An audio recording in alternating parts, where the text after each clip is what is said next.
Hello everyone, welcome to Car Conversations with Chris.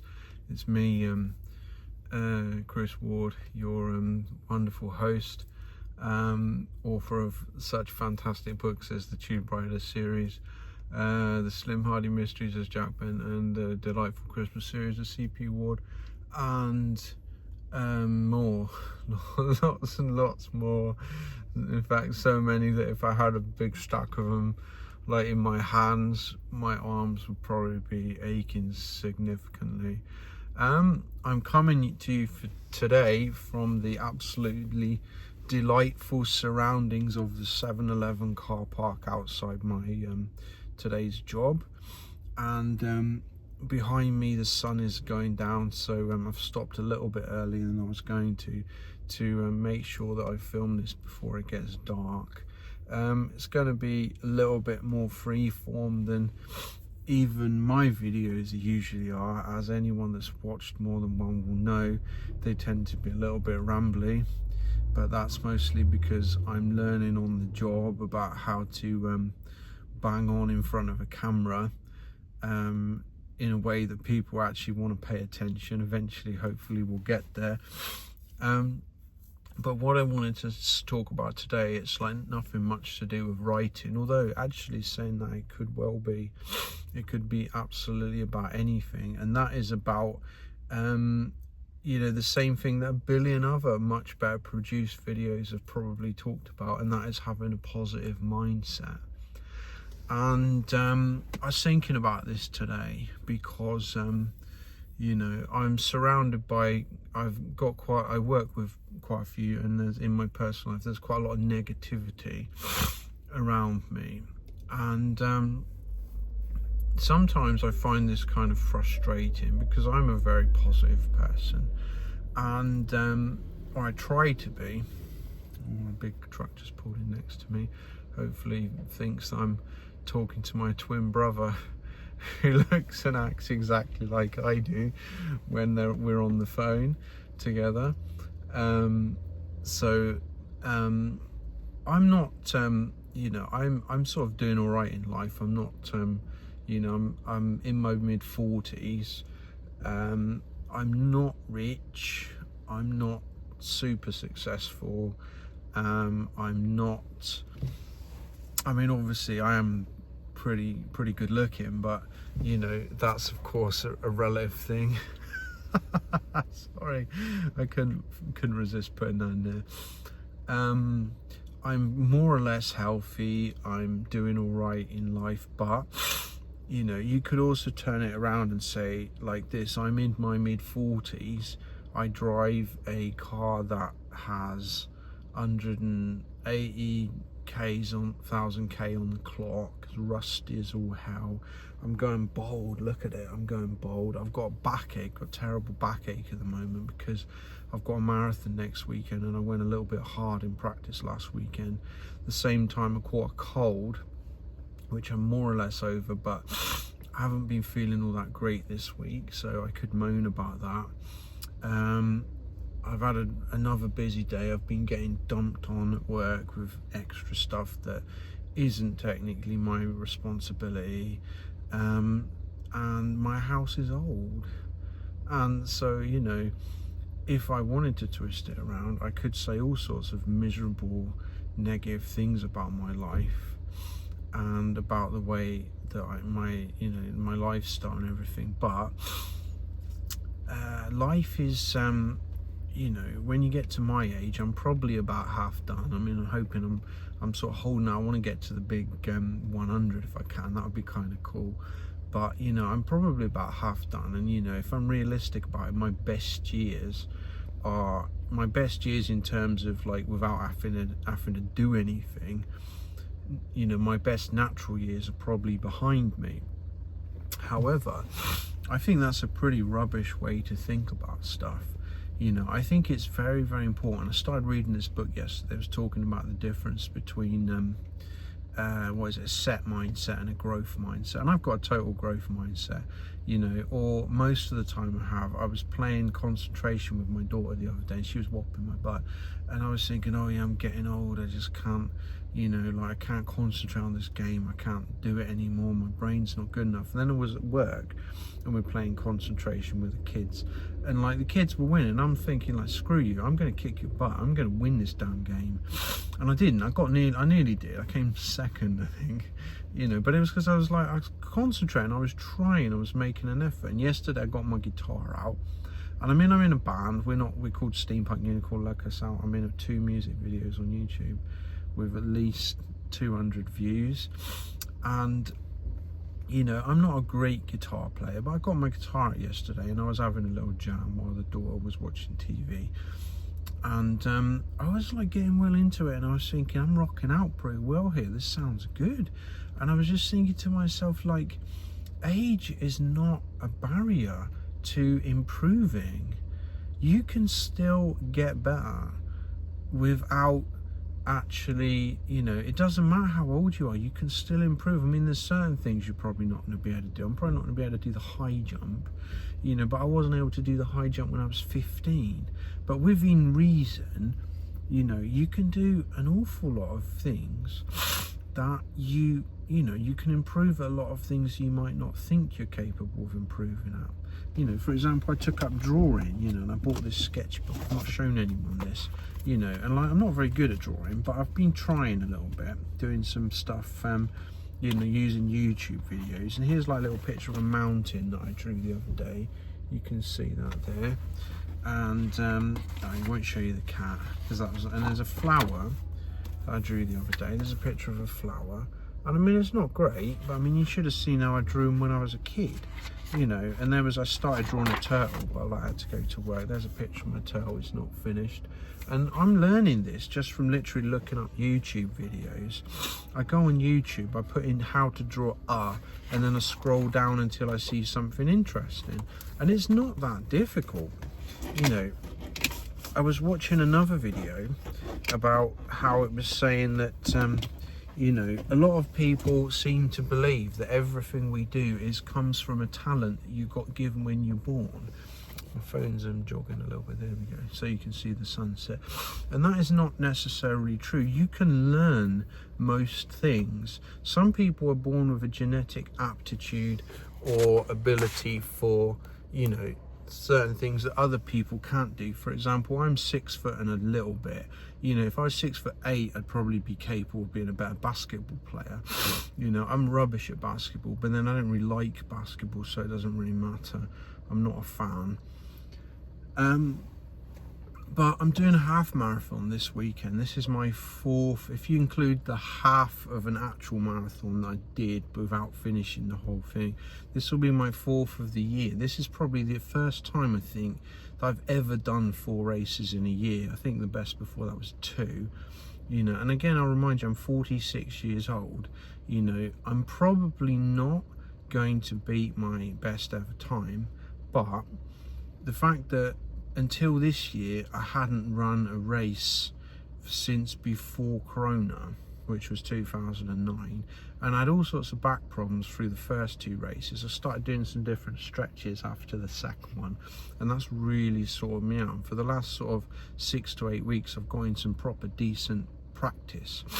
And even saying that, I don't practice as much as I could do if I had a lot more free time. I only get in like 3 runs a week, you know, of about 30 minutes to an hour, depending on what I'm trying to do that day.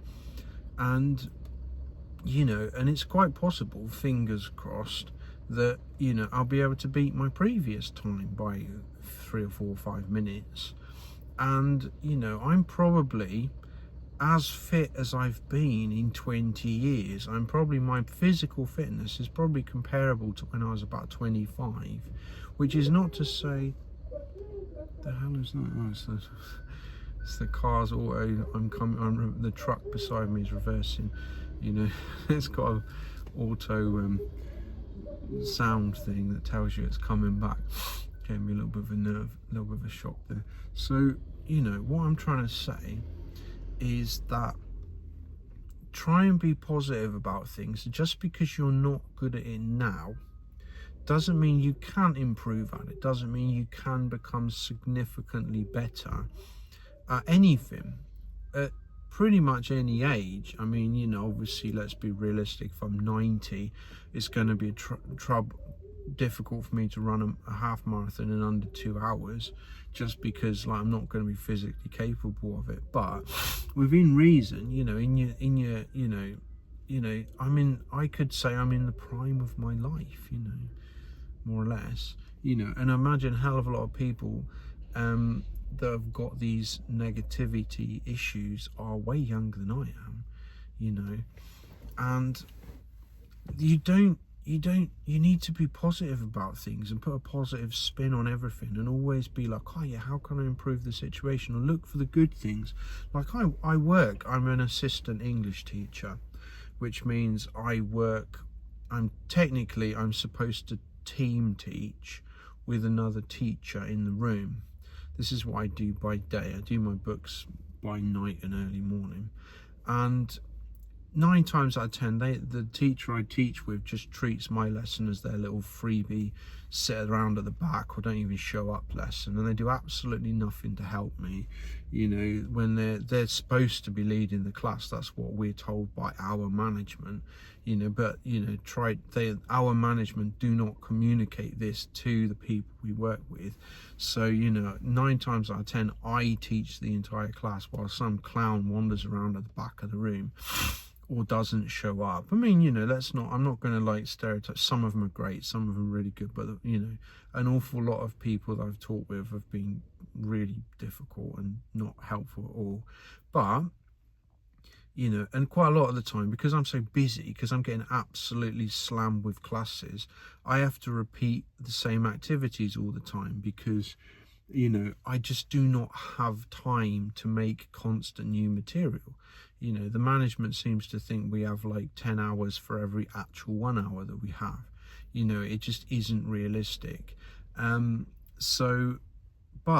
saying that, what you need to remember, even though I'll be feeling kind of like, oh God's sake, the kids love you. You go into the class, I teach mostly little kids between ages sort of 8 and 12. The older they get, the more they hate you. But the little kids especially, you can go in there and you can whack some cards down and play sort of, you know, like a few card games, and it doesn't matter if you've done it in 10 classes before that exactly the same way.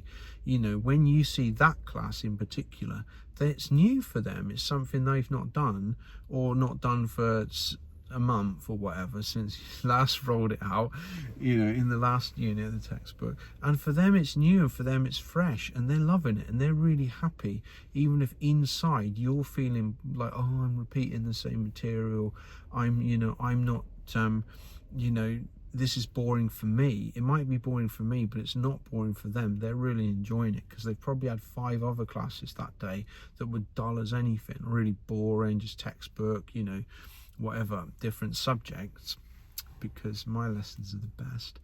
And so you have to remember this, that you have to put it in a different perspective on whatever you do and whatever you're feeling. You know, yes, I'm losing my hair. What's the plus side of that? Save money on shampoo. You know, save money on haircuts. I thought about asking for a discount last time I got it done, because, you know, they're only cutting half their head. You know, try and put a positive spin on everything you do. You know, oh, okay, you know, I'm sort of, you know, I feel like I'm 5 kilos overweight, but I'm not 10 kilos overweight. You know, there's always a positive way you can look at these things. And I believe, like, you know, I don't know if I've probably talked a little bit whether I'm spiritual, as you say. I don't know if I am or not, to be quite honest. And I think it's fine to not be quite sure. You know, but I do believe in positive energy, and I believe that if you have a positive mindset, it's all about the chemicals.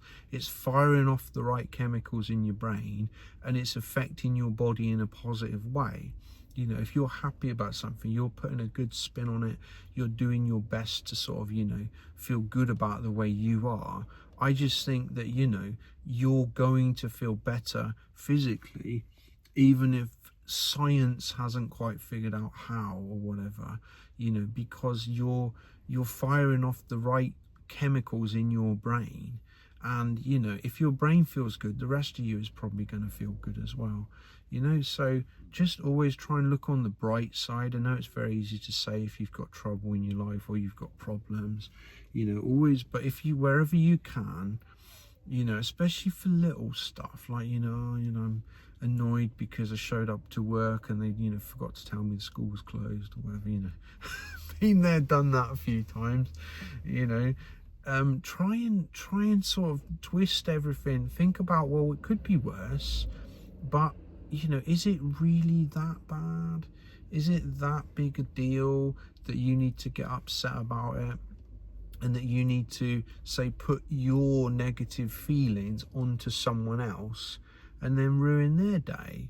You know, don't do that. I had a manager once, I might have mentioned her before, she was called Lynn, I can't remember her second name, top of my head. She was really good manager. She hardly ever spoke to me. But one, you know, I was at work, in this, my second job, proper job, in Bank of Ireland, when basically I was a button pusher. That was all I did, is I pressed buttons for not a particularly high living, and I was bored and it was starting to get me down. And I was living with a couple of people, like one guy in particular, he was super down in his world, in his life. And we used to say, let's go to the pub, Ward, come on, let's go drink. And I was getting, you know, going to the pub and drinking, and not so much because I'm not ever been that bad, but going to work with a bit of a hangover and just feeling miserable and, I'm not enjoying this. And she pulled me aside one day, and, you know, because I was late, I was 5 minutes late every day. She pulled me into this room, and she didn't bawl me out or anything. She just sat me down and said, what's the matter? And I said, I'm not really feeling that great. And she said, well, you know, you might not be feeling that great, but that's your thing. That's outside of work. What you're doing by coming in here looking miserable and all that is you're bringing everyone else down, and they don't deserve to be brought down, you know, by your troubles. You know, like, try and, like, just, you know, deal with your problems, but don't push your problems on other people. And to this day, I respect the hell out of her for saying that, you know. And the fact she didn't bawl me out and give me any real crap, she just basically sat me down and told me to change my mind, change my attitude about the way I was behaving and the way I was reflecting my opinions, you know, my feelings. I was giving off this negative vibe and bringing down the people around me. And even though I didn't really want to, because I liked them, they didn't do anything wrong to me, I was just in a bad place and I was not happy. I was you know, I was bored. I was bored with my life. I had no bloody money.